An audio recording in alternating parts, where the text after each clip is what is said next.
Бисмиллахиррахманиррахим.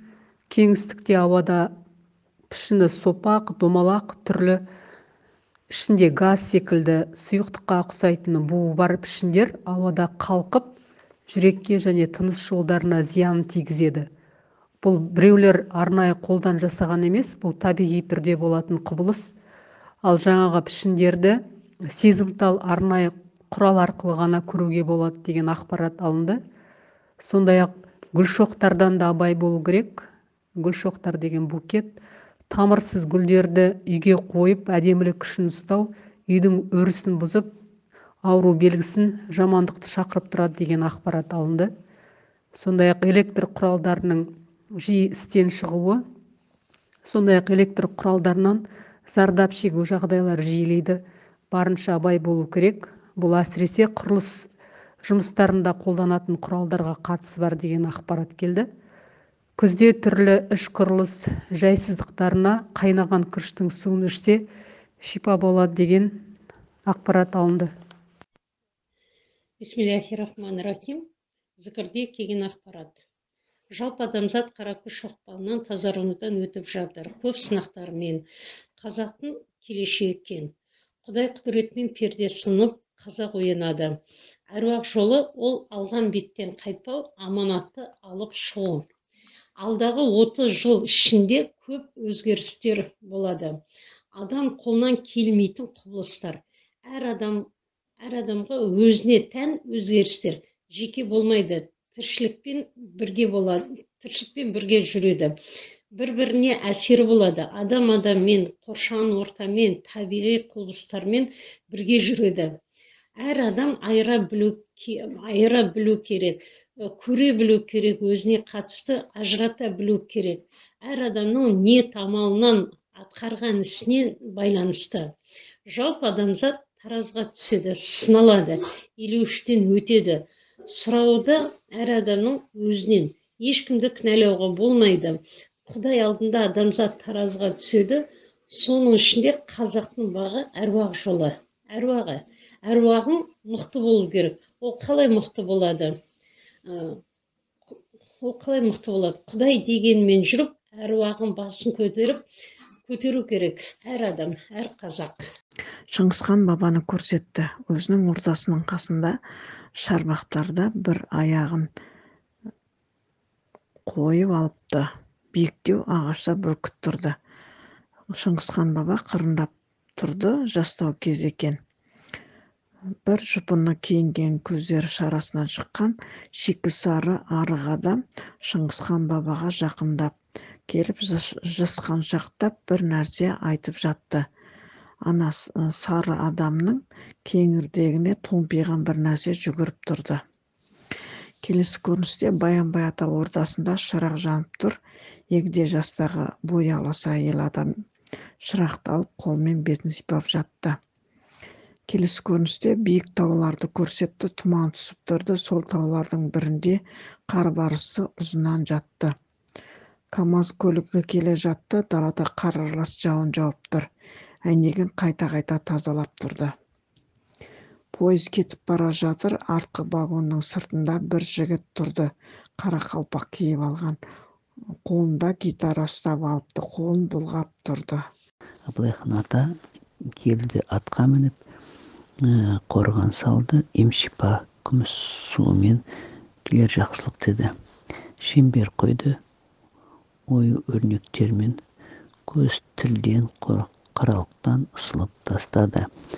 Көрініс болды, нұр, сары нұр, қызыл, жасыл нұрлар көрсетті. Тілеген тілектер атаның басында қабыл болады деп келді, айтты. Тағы көбейне көрініс болды. Жұлдыз, аспанда жұлдыз көрдім. Сосын біраздан кейін 3 бұрыш көрсетті, 4 бұрыш көрсетті. Нұрдың көбеюі еселенді.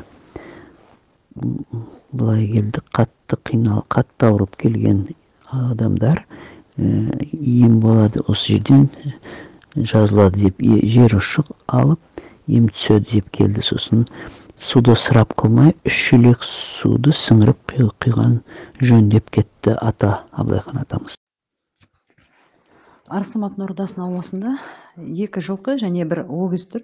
Сол өгіздің басында ноқтасы бар. Сұлтан жақындап, сол ноқтадан ұстады.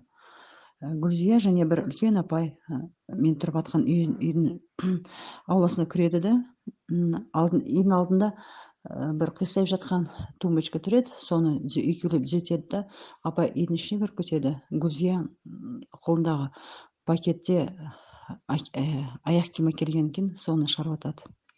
Әлихан Қайрақтың 2 сынығы бар тапқан. Сол сынықтар қай кезде 10 шақты болады, сол кезде түзетеміз дейтін үн келді. Содан кейін көріністе өзім пышақ тауып алдым. Келесі көріністе Раушан тәте картоп қазып алайын десе, бақшадан картопты шөп өсіп басып ұстапты. Жасыл мақпадан тігілген кеудешесі бар жігіт аулада итін тұмырылын дайындап жатыр. Үн келді, навороченный дейтін. Бисмиллахиррахманиррахим. Бір Алламның ризашылығыменен 25 қыркүйек ақшам зікірі Арыстан баба белгісімен алынды. Бір кезде арт жағымнан Балпық би ата келді, Күлтегін ата келді, Ысқақ баба ата келді, Қарға баба ата келді, Қызаяна келді, Қажыбай баба келді. Бір керемет бір хикмет болды. Қазір соны тоқталып кетейін. Күлтегін ата келді. Қос қолыңды көтеріп, қолдаушымыз болдың. Бастан аяқ тазалап жатыр. Тумысынан тұлпар тұяқ екен. Сарыбай ата сабырлығын салған екен. Ел болып етек жеңді түріге ат салсар күн туар деді. Тақуалығы да келер уақытпен, семсер қылыш ұсынды деді. Қызаяна үзілген үміт жалғанды, тас түйін азаматтар елге қауіп түнсе, не істейміз деген күн тәртібімен жұмыс жасайтын күн бар. Тұлпар тұяқтар кеңінен ойлансын, қолдаушы бір Алла деді. Халқым Алла ескертуін қабыл алуды үйренсін деді. Сонда біз бір нәрсені еткен кезде міндетті түрде түс көрсек дағы, аян алсақ дағы Алла ескертуіңді қабыл алдым деп айтпайды екенбіз. Айтуымыз керек екен. Шытадай киініп шырт-шырт түкіріп жүргендер уайымсыз деме. Бір кембағал дүние, болаттай берік болсаң да темірдей еп түндей түтетін бір Аллаң бар деді. Қазіргі заманда қырандай сақтық, қырғидай көрегенділік қажет. Сондықтан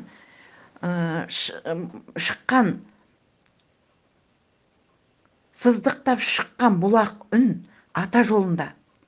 Халыққа жеткізуші біздің елшілеріміз.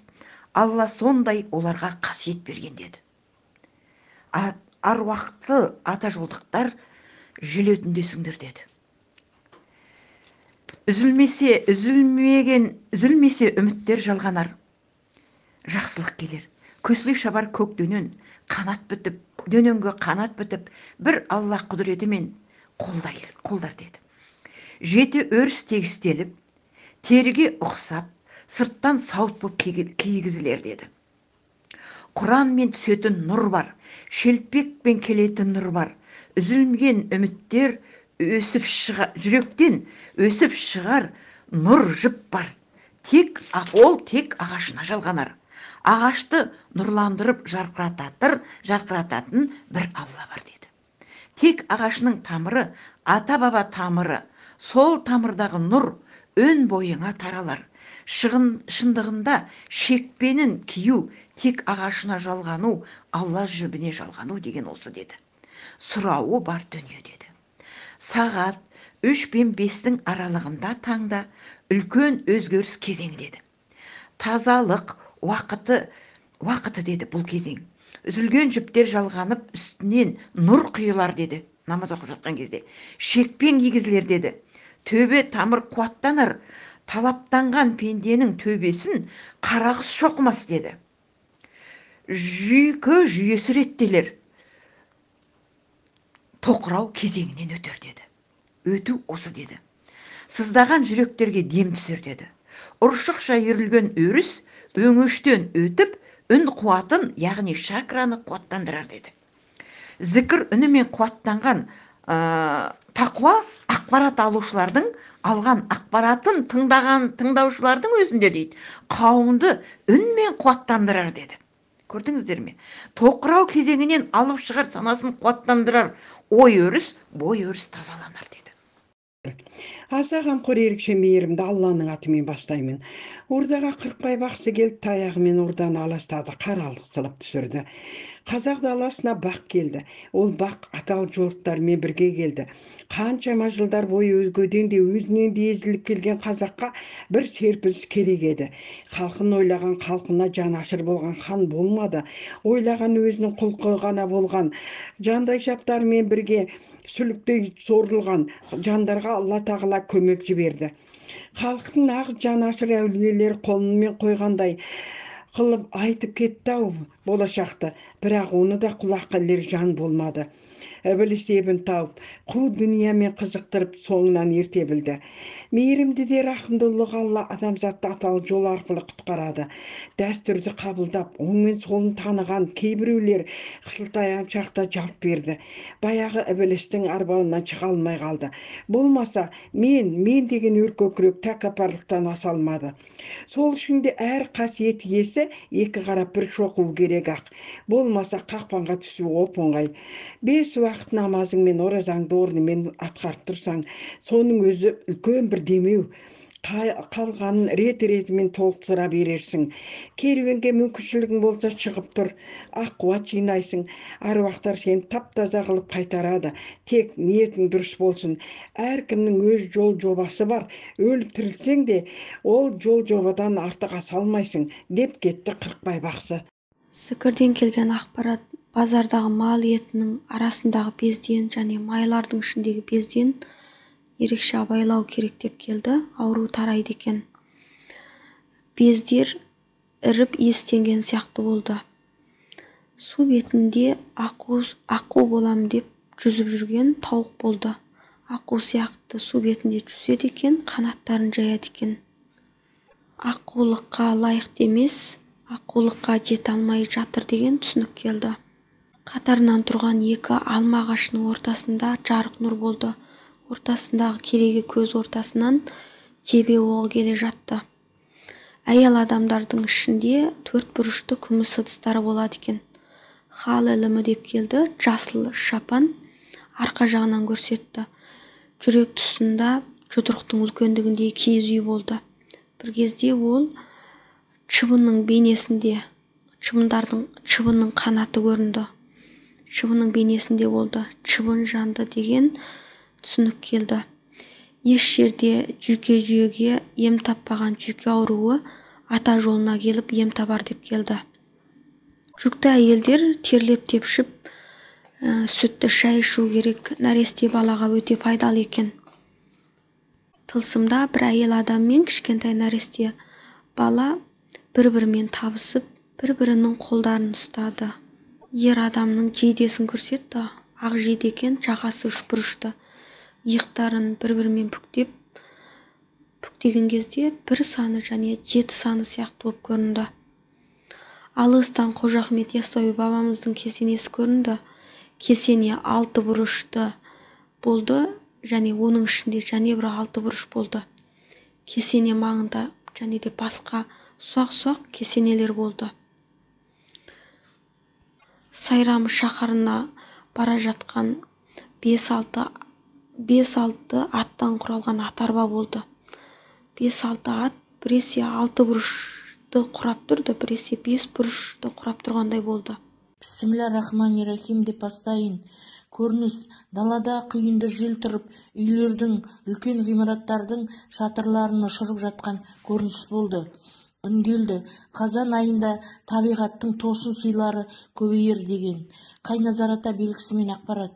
Әр шаңырақ төріне ене алмай тұрған аруақтар сын сағаты түскенде ұрпақтарын қыспаққа салып сынап өтер кез болар. Өмір есігін ашқан сәбилер, ана сүтімен келген, ана тіліне нәрленбей, тіл мүкістігі орын алып, қиналатын ұрпақтар көбейер. қазақ тілі ананың тілі деп мінбеден сайрап, екі жүзділік танытып, білімді балаларға өзге тілде дәріптеп, жетістікке жетеміз деген пенделерге отбасында үлкенді кіші сындар түсер, өз налыған аруақтарынан, тылсымнан. Ішкен жегеніне қанағат тұтып, аруақ аттап жүргендер ұрпақтарымен сыналатын келешекте күн туар. Жеті шелпек құранын бағыштап, үнемі төрінен майдың иісін шығарып отыратын отбасыларға тез жалғанар тегіне жолын тауып өздері. Үлкенді кіші сындар өтіп, қазақ елі басынан нұрын шашқан ақ күн туар, кез болар алдағы бір кезінде, 2-3 жылда. Суық ерте түсіп, тұмау тәрізді ауру өршіп, тыныс жолдары қабынып, бітеліп, ентікпей ауруға ұласып, қиналатын халық бар деген үн келді. Күн батыстан шығып келеді. Жарқырап сап-сары болып көтеріліп келеді. Ағашта сұңқар құс отыр. Келесі көріністе Бразилия елінде таулар өртеніп жатыр. Аппақ скафандр киген адамдар жүрді. Зікірге түменбап, лашынбап аталар қолдау берді. Келесі көріністе тастан қалап жасалған бөгеу көрінді. Су қатты толқып бөгеуге соғылып жатты. Қарт ертістің суы жауын суымен арнасынан асып көбейіп жатыр екен. Келесі көріністе биік таудың ортасында көп қабатты аппақ үй көрінді. Таудың басына дейін жай үйлерді салып тастапты. Халықтың демографиялық жағдайы өседі, халықтың саны артады деген үн келді. Баба белгісімен шапрашты таң қолдап, көпті жоғалтқанын қайта оралар, түсік тастап көп келін қиналар, өр көкірек болған ұл балдар тәубеге таянар. Отбасы, ошаққасы, ынтымағы мен татулығы неде тұрғанын түсінеді. Бір кемеге мінген соң, жауапкершілік мойынға алған соң, көкірек көзі оянар. Әке-шешеге масыл жастар еш жияр. Тектілікке жалғанар. Жолы жабықтар ашылар. Аталы жолына түскен жаңа бұйрықтар. Қорқақтап жүргендер көптеп қорқалар. Үкаш ата белгісімен халқым деп егілген ерлерім, жүрегіне қасиетті иман дәнін егемін. Ешкімге белгісіз парасатты болар ерлерім. Қылыш пен найза қару болар. Айбатың болмаса көтер алмасын салмағын. Аруақ аналар тілеуіңді тілеп жүр. Тақымын қысып жүрген кезінде. Толасыз болған соғысың жеңісті болсын деп, алда тұр талай сыныңмен таласың, білімді жетілдір. Төле билер қолдап тұр, шешендік берілді, батылдығың бар, тапқырлығың келер, ақыл менен даналығың қосылса, алтындай жарқырар мінезің. Бисмиллахир-рахманир-рахим. Зікірде келген ақпарат. Қоршаған ортамен тепе-теңдік бұзылып, үлесімдік жоқ болғаннан табиғи апаттар көп болады. Көбісінің аяқтан өткен қара қуаттан белден шойырылып, екі бүйректеріне салмақ түседі. Ауыз қосу, көз мұрынға шабуыл көп болады. Әр адам киіммен қорған сап бойын дәретке үйрету арқылы ғана жеңілдігі түседі. Біреу біліп, біреу білмей қаралықтың ықпалынан қақпанға түседі. Айтып жеткізу парыз, әрі қартай әр адам өзі жауап береді. Келесі ақпаратта адамзатты не күтіп тұр? Адамзаттың барар жері тозақ. Тозақтықпыз, барар жер тозақ. Сол тозаққа ұрпағым бармасын деп, қазақтың әруағы бас көтеріп, алақан жайып, Құдайдан осы әруақ жолын тілеп алған. Сол қазақтың әруағына бүкіл әлемнің әруағы қазіргі кезде бас сейіп тұр. Бабаларымыз ақыреттен ғұмыр кешкен, екі дүниенің ортасына тепе-теңдік ұстап тұрған. Қазақтың салт дәстүрінде, әдет ғұрпында тіршілікпен, қоршаған ортамен, жануарлармен тепе-теңдік үлесімдік болған. Ай жұлдызбен жорамалдап, ғайыптан хабар алып, аян түспен жетеленген. Қазақ болғанда ғана тозақтан құтылады деген ақпарат келді. Рахман-рахим. Жамбыл ата белгісімен алынды. Бір аллар ризашылығыменен шешінген судан тайынбас деген еңбектерің еш кетпес. Күллі мұсылман қауымына деген үлкен үміт, үлгі болу Алланың ғана сыйы деді. Екен естен шығармаңдар. Алқымдарың жапқан әйелдерге де бір әйелдерге сый бір Алладан болар. Мұсылмандыққа сұраныстар артады. Шерші қатқан тұлпар тұяқтар тыпыршып тұр. Тақуа қыздарыма Алла сыйы бар.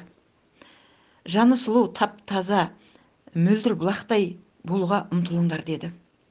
Жүректері желбіреп көздің жауын алатын қыз-қырқын қатын-қалаш ағыны топ-топ көрінді. Халық саналылығымен шешуде деді. Әрбір істі. Жарыса жүгірген жолаушылар ағысы бар. Ата жолдықтар сұранысқа ие боласыңдар. Ақпарат алушылар белді бекем ұстаңдар, ұзақ жыл қиналмай жұмыс жасайсыңдар деді. Беделден де кенде болмайсыңдар деді.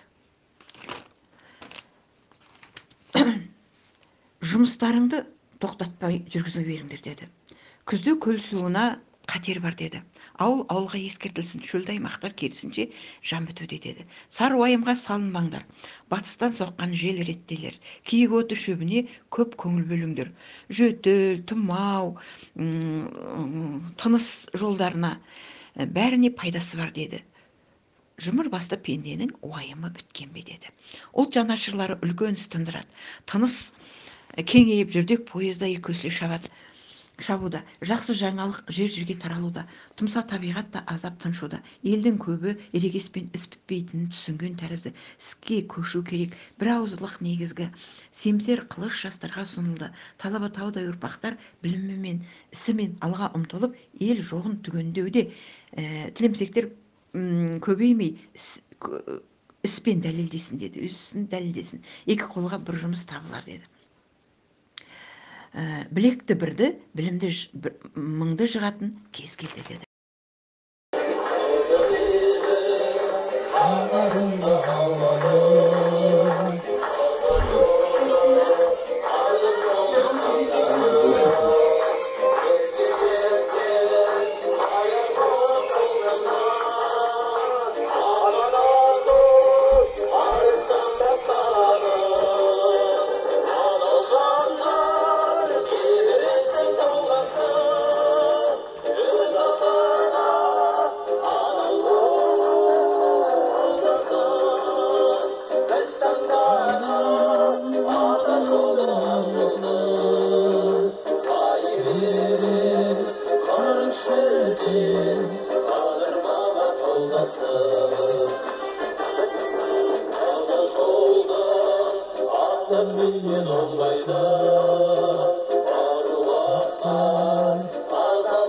Olmaydı.